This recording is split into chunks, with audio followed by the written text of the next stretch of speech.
$50 million 5 కోట్ల note 5 కోట్లు 50 కోట్లు $5 billion బిలియన్లే ఏకంగానా ఇదిగో ప్రతిరోజు మనకి ఈ డబ్బు నోట్లతో ఇంకా ఈ కాయిన్స్తో ఏదో ఒక అవసరం ఉంటూనే ఉంటుంది. కానీ ఇదే డబ్బు మన చేతికి రావాలంటే ఆ మనీ తయారవటానికి అసలు ఎంత ప్రాసెస్ జరుగుతుందో తెలుసా?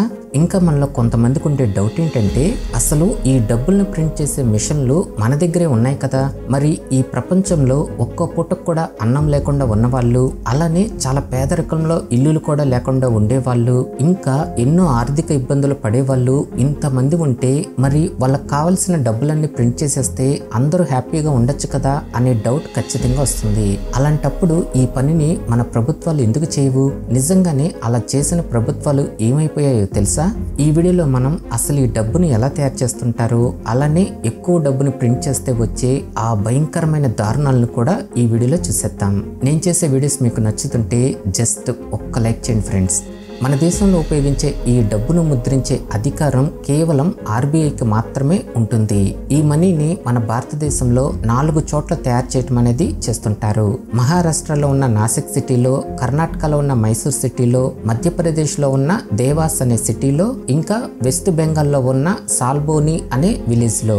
ఈ మనీని తయారు చేసే ప్లేసెస్ అనేవి చాలా అంటే చాలా హై సెక్యూరిటీతో ఉండటం అనేది జరుగుతుంది. ఇప్పుడు మనం ఈ కరెన్సీ మేకింగ్ ఎలా ఉంటుందో చూసేద్దాం. ముందుగా ఈ కరెన్సీ పేపర్ని తయారు చేయడానికి హై క్వాలిటీ కాటన్ని 70%, లెనిన్ ఫైబర్ని 30% తీసుకొని ఈ వాటర్లో కొంతసేపు బాగా నానబెట్టి తర్వాత అందులో ఉన్న వాటర్ మొత్తాన్ని పూర్తిగా ఒక్క చుక్క నీరు అనేది లేకుండా ప్రెస్ చేసి ఇలా డ్రై కాటన్ని బయటికి తీస్తారు. ఇప్పుడు ఆ డ్రై కాటన్ని పేపర్ తయారు చేసే మిషన్లోకి పంపించి మనం ఎంతైతే మనీని ప్రింట్ చేయాలనుకుంటున్నామో అంత పెద్ద పేపర్ బండిల్ని తయారు చేస్తారు. నిజానికి ఈ కరెన్సీ పేపర్ని తయారు చేసేది మన దేశం కాదు.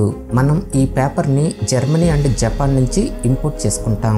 అయితే ఎప్పుడైతే ఈ పేపర్ మన దగ్గరికి వస్తుందో అప్పుడు ముందుగా సెక్యూరిటీ థ్రెడ్ ని ఈ పేపర్ కి అప్లై చేయడం అనేది చేస్తారు. సెక్యూరిటీ థ్రెడ్ అంటే నోటికి మధ్యలో ఒక స్ట్రిప్ లా ఉంటుంది కదా, అదే ఈ సెక్యూరిటీ థ్రెడ్. అయితే వీటిలో 2 రకాలు ఉంటాయి. 50 నోటుకి, 20 నోటుకి, 10 రూపాయల నోటుకి ఈ సెక్యూరిటీ థ్రెడ్ అనేది సిల్వర్ కలర్ లో ఉంటుంది. అదే 100 రూపాయలు, 200 అలానే 500 నోట్లకు మాత్రం ఈ సెక్యూరిటీ థ్రెడ్ అనేది గ్రీన్ కలర్ లో మెరిసిపోతూ ఈ విధంగా ఉంటుంది. తర్వాత మనం ఏ నోట్ నైనా లైట్ వెలుతురులో చూస్తే మనకి ఇలాంటి గాంధీ గారి వాటర్ మార్క్స్ అనేవి కనిపిస్తుంటాయి కదా, ఆ వాటర్ మార్క్స్ ని నెక్స్ట్ స్టెప్ లో ప్రింట్ చేయడం అనేది చేస్తారు. ఇలా ప్రింట్ అయిన తర్వాత అవి కరెక్ట్ ప్లేస్ లో ప్రింట్ అవుతున్నాయో లేదో అని ఒకసారి చెక్ చేసుకోవటం అనేది చేస్తారు. తర్వాత మనం ఏ నోట్లు తయారు చేస్తున్నామో ఆ నోటు యొక్క కలర్ ని ఈ ఆఫ్సెట్ ప్రింట్ తో మనం చూసే ఈ నోట్ అనేది ఈ విధంగా తయారవుతుంది. నిజానికి ఈ ప్రాసెస్ అనేది చాలా కష్టమైన పని. ఎందుకంటే మనం చూసే ఈ నోటు యొక్క కలర్ ఏ మాత్రం కొంచెం తేడా వచ్చినా ఆ నోటు యొక్క క్వాలిటీనే మారిపోతుంది.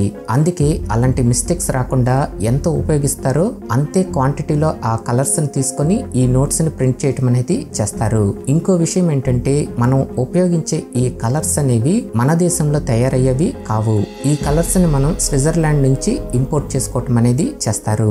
ఈ నోట్లు ఇలా ప్రింట్ అయిన తర్వాత ఆ నోటుని చూడగానే ఇక ప్రింటింగ్ మొత్తం కంప్లీట్ అయిపోయింది అన్నట్లే మనకి కనిపిస్తుంది. నిజానికి ఇంకా చాలా ప్రాసెస్ ఉంది. ఇలా ప్రింట్ అయిన ఈ నోట్లని మళ్ళీ చెకింగ్ చేస్తూ అవి కరెక్ట్ ప్లేస్ లో ప్రింట్ అవుతున్నాయో లేదో చెక్ చేసుకుంటారు. ఇప్పటి వరకు మనం ఈ కరెన్సీని ఎలా మెషిన్ లోకి పంపాలి, అవి ఎలా ప్రింట్ అవుతున్నాయి అనే చూస్తున్నాం. కానీ వీటి కంట్రోల్ మొత్తం ఈ క్వాలిటీ ఇన్స్పెక్టర్ అండ్ ఈ గ్రాఫిక్స్ డిజైనర్ దగ్గరే ఉంటుంది. ఈ కరెన్సీ నోట్ల మీద ఏ ప్లేస్ లో ఏవి ప్రింట్ అవ్వాలి, ఏ ప్లేస్ లో ఏ సింబల్స్ రావాలి, అలా ఈ కరెన్సీ డిజైన్ మొత్తాన్ని వీళ్ళే హ్యాండిల్ చేస్తూ ఉంటారు. అలా ప్రింట్ అయి వచ్చిన వాటిని మళ్ళీ చెక్ చేసే ఆఫీసర్స్ స్పెషల్ గా ఉంటారు. ఈ ప్రాసెస్ తర్వాత మనం 100, 200, 500 నోట్ల మీద ఇలా గ్రీన్ కలర్ లో రేడియం కలర్స్ ని చూస్తుంటాం కదా, ఇప్పుడు ఆ ప్రాసెస్ అనేది జరుగుతుంది. ఈ నోట్ల మీద స్పార్కింగ్ ఎమరాల్డ్ అనే కలర్ ని ప్రింట్ చేయడం అనేది చేస్తారు. ఇలాంటి కలర్స్ ని కూడా స్పెషల్ గా తయారు చేయడం వల్లే ఈ డూప్లికేట్ నోట్స్ తయారు చేసే వాళ్ళు ఈ విషయంలో చాలా ఈజీగా దొరికిపోతుంటారు. వాళ్ళ రేడియం కలర్ లో ఇంత మెరిసేంత క్వాలిటీ మాత్రం అస్సలు ఉండదు. ఉండదు. ఈ రేడియం కలర్ ప్రింట్ అయిన తర్వాత అవి ఈ కరెన్సీ మీద కరెక్ట్ గా ప్రింట్ అవుతుందో లేదో చాలా కేర్ఫుల్ గా చెక్ చేసుకుంటారు.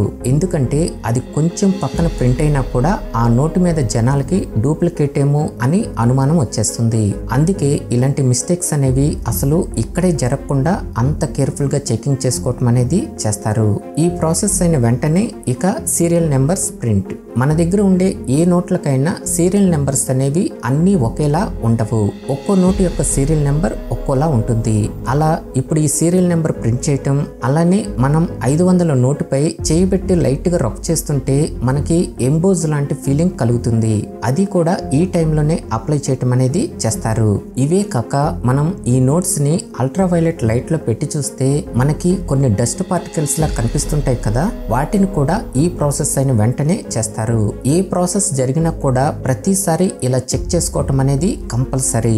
ఇలా చాలా కేర్ఫుల్ గా చెక్ చేసుకోవటం వల్లే ఇంత పర్ఫెక్ట్ నోట్స్ అనేవి మన చేతికి వస్తున్నాయి. మొత్తానికి ఈ కరెన్సీ మీద అన్ని ప్రింట్ అయ్యి బయటకు వచ్చాక క్వాలిటీ ఇన్స్పెక్టర్, గ్రాఫిక్ డిజైనర్ మరియు బయట చెకింగ్ చేసే ఆఫీసర్స్ ఇంతమంది చెకింగ్ తర్వాతనే ఈ కరెన్సీ ప్రింట్ అనేది పూర్తవుతుంది. ఈ ప్రాసెస్ అయిన తర్వాత ఈ కరెన్సీ షీట్లని కటింగ్ కి పంపించడం అనేది చేస్తారు. ఈ కటింగ్ లో కూడా ఆ మిషన్ ఫిక్స్ అని చెప్పినప్పుడు మాత్రమే కట్ చేయటం అనేది చేయాలి. ఆ కటింగ్ లో ఏ చిన్న పొరపాటు జరిగినా కూడా ఇప్పటి వరకు జరిగిన ప్రింటింగ్ ప్రాసెస్ మొత్తం వేస్ట్ అయిపోతుంది. అందుకే ఈ కటింగ్ ప్రాసెస్ కూడా అంత కేర్ఫుల్ గా జరుగుతుంది. తర్వాత ఈ కరెన్సీని 100 వచ్చేలా కౌంట్ చేసి సీల్ వేయటం అనేది చేస్తారు. అలా సీల్ వేసిన 10 కట్టల్ని కలిపి మళ్ళీ ఒక ప్యాకింగ్ లా చేయటం అనేది చేస్తారు. చివరికి ఆ మనీ మొత్తాన్ని ఆర్బీఐకి పంపించడం అనేది చేస్తారు. అలా ఆర్బీఐ నుంచి ఆ డబ్బు అనేది ఇలా బ్యాంక్స్ కి రావటం అనేది జరుగుతుంది.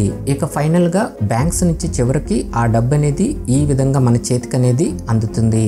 నిజానికి ఈ కరెన్సీ పైన మన కంటికి కనబడని సెక్యూరిటీ డీటెయిల్స్ అనేవి చాలానే ఉంటాయి.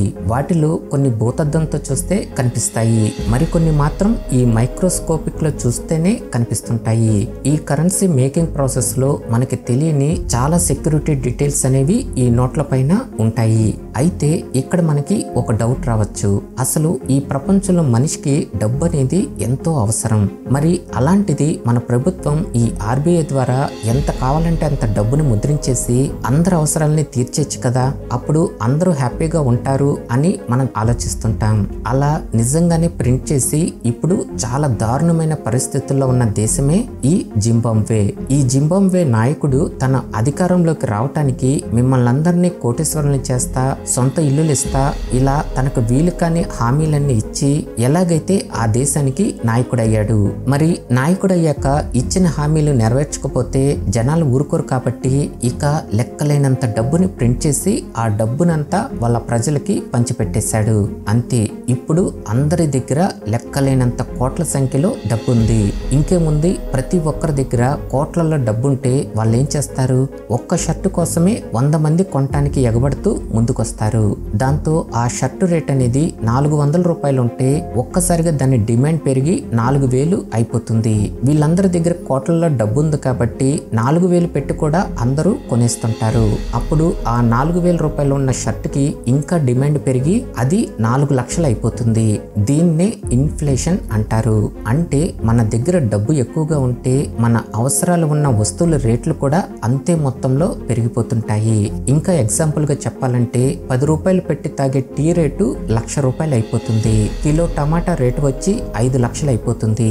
ఒక్క ఫోన్ కొనాలన్నా కూడా దాని రేటు ఏకంగా 1 కోటి రూపాయలు అయిపోతుంది.